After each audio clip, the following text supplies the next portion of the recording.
Edge AI is revolutionizing the way we handle data by bringing artificial intelligence models and applications closer to the data source, right at the edge of the network.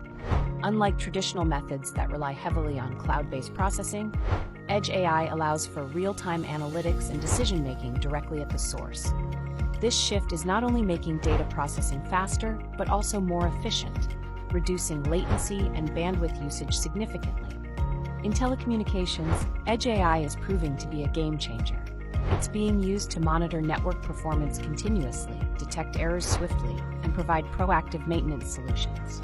This means fewer interruptions and better service quality for users.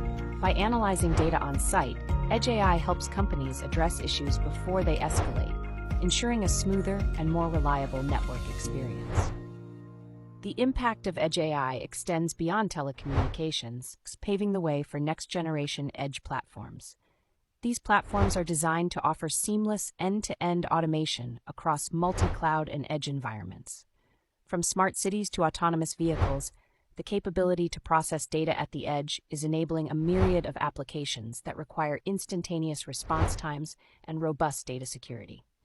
As industries continue to adopt Edge AI, the potential for innovation grows exponentially. Real-time data processing at the edge is set to transform how we interact with technology, making systems more responsive and intelligent.